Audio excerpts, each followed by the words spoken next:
The air-conditioned hum echoed softly in the bank's busy hall. Customers stood restlessly, tapping their feet and scrolling through phones as Lagos's hustle buzzed outside. Then, the glass door slid open, and an elderly woman stepped in, quiet but commanding attention. Her faded blue gown, stained with dried mud, and mismatched slippers told a story of struggle. Her gray hair was wild, untamed, as if it hadn't seen a comb in days. She clutched a small, frayed handbag with trembling hands. Every head turned. Shinonso, the customer service officer nearest the door, squinted, her eyes narrowing. "Who let this woman in here?" she muttered, speaking to her colleague, Vera. Vera chuckled. "She's probably lost. We're here to beg for handouts." The old woman, identified as Madame Olamide, stood silently, scanning the room with a mix of gentleness and wisdom. She spoke softly but clearly. "Good morning, my daughters. I need to make a transaction." Laughter erupted behind the counter. Shinonso covered her mouth to hide her amusement. Vera folded her arms, uninterested. Ngozi, another teller, rolled her eyes. "A transaction in that state? This is a bank, not a charity." Madame Olamide didn't flinch. She stepped forward, her voice firm. "I said I need to make a transaction. Please attend to me." Shinonso leaned forward, mocking. "Mama, where's your account number? Or are you here to deposit dust?" The room exploded in laughter. Whispers spread.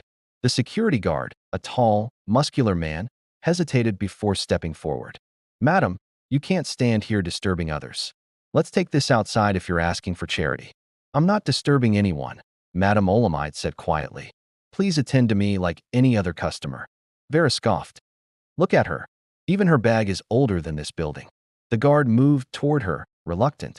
But Madame Olamide raised her voice, firm and commanding. "Leave me alone." The room went silent for a moment. Sandra, one of the customers, whispered, "So she can shout too. Let's carry her out." Reluctantly, the guard advanced and, with a firm hand, began to escort Madame Olamide toward the door. The murmurs grew louder as she stumbled, clutching her bag. "See how filthy she looks," one woman muttered. "She must be mad," a man added. Outside, the midday sun beat down on her frail body, but her spirit remained unshaken. She stared through the transparent glass wall, her heart heavy, not with shame, but with disappointment. She had seen greed and pride before, but never from her own staff. Beneath that old gown was no ordinary woman. Madame Olamide Akintoy, founder and CEO of Trust Gold Microfinance Bank, had just been humiliated by her own employees. With steady hands, she opened her handbag and pulled out an iPhone 15 Pro Max, its sleek silver body gleaming in the sunlight. Her fingers tapped the screen, and she dialed a number. "Hello, Kazim," she said, her voice cool. "Come to your branch now." On the other end, Kazim, the branch manager, immediately recognized her voice. He leapt from his chair. "Madame Olamide, where are you?" "Outside your branch," she replied, before hanging up. 10 minutes later, a black SUV screeched to a halt. Kazim rushed out, sweat pouring down his face, but the staff remained busy, avoiding eye contact. Shinonso leaned to Vera. "Why is Kazim panicking like that?" "I overheard him mention Madame Olamide." Vera, suddenly anxious, whispered, "Maybe she's coming today." Kazim stormed in, his voice booming. "Where is Madame Olamide Akintoy? Has she been here?" Shinonso blinked. "No, sir. We haven't seen anyone like that." Vera quickly added, "Yes, sir. No one like that has entered today." "Are you sure?" Kazim's tone grew sharper. "Yes, sir," they replied in unison. The glass doors opened once again. Madame Olamide stepped in, her head held high, her steps sure and purposeful. Kazim froze, his jaw hanging open. "Madame Olamide," he stammered. Shinonso's eyes widened in disbelief. "Wait, what?" Vera gasped. She's the CEO?" The room went still. Kazim dropped to his knees. "Madame Olamide, I didn't recognize you earlier. I am deeply sorry." "Don't apologize for them, Kazim," Madame Olamide said softly. "Apologize for yourself. For not training your staff better." The staff stood frozen. Shinonso trembled. "I stood here for 15 minutes today," Madame Olamide continued, "and not one person treated me with respect. Instead, you mocked me, laughed at me, and threw me out. Tell me, is this how you treat the people who trust us with their savings?" No one could speak. Madame Olamide turned to the security guard. "And you? Next time, Before you lay a hand on an elderly woman, ask yourself if you're protecting the bank or humiliating it. The guard swallowed hard and bowed his head in shame. She turned back to the staff. Shinonso, Vera, Ngozi, hand over your ID cards. You are hereby dismissed. Effective immediately, Shinonso collapsed to her knees, sobbing. Please, Madame Olamide, it was a mistake. We didn't know. That's the point, Madame Olamide said softly. You didn't know, and yet you judged me. Vera's eyes filled with tears. Please forgive us. We've learned our lesson. Madame Olamide turned away, walking toward the door.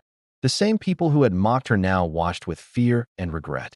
As she entered her SUV, she glanced back at the bank, her empire. She sighed deeply. It wasn't anger she felt, it was disappointment. 3 weeks later, the memory of that day stayed with Madame Olamide. One evening, she sat by the large window of her mansion, watching the sunset. But her thoughts were far away, lingering on the faces of Shinonso, Vera, and Ngozi, the ones she had dismissed.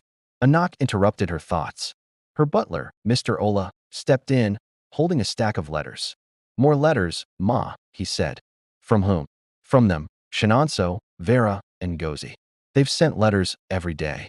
Madame Olamide's hand paused. She hesitated before opening one from Shinonso.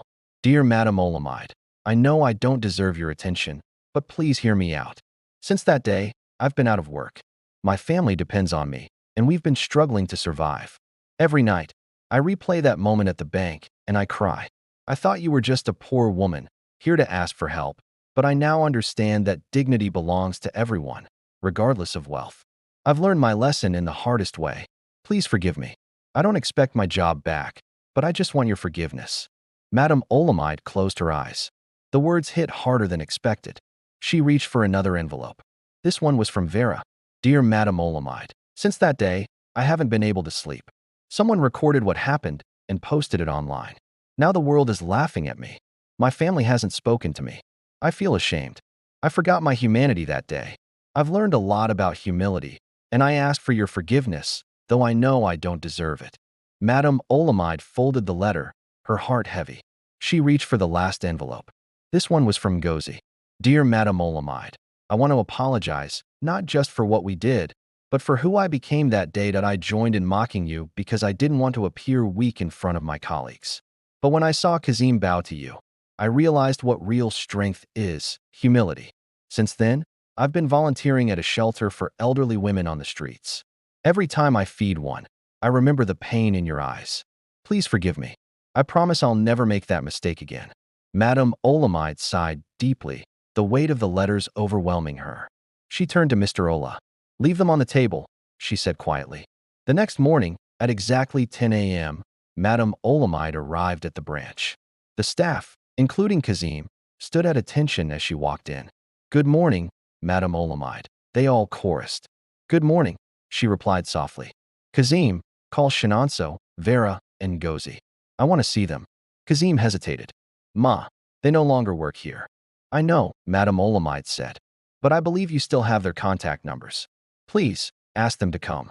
An hour later, the 3 women arrived. Their heads hung low. They had lost their arrogance, replaced by quiet remorse.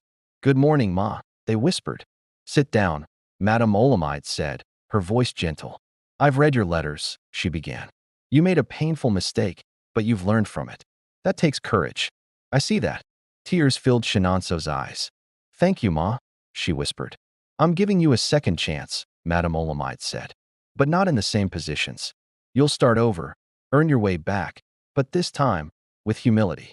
Vera fell to her knees, sobbing. Thank you, Ma. Madame Olamide gave a faint smile. Show me you've changed. Months passed.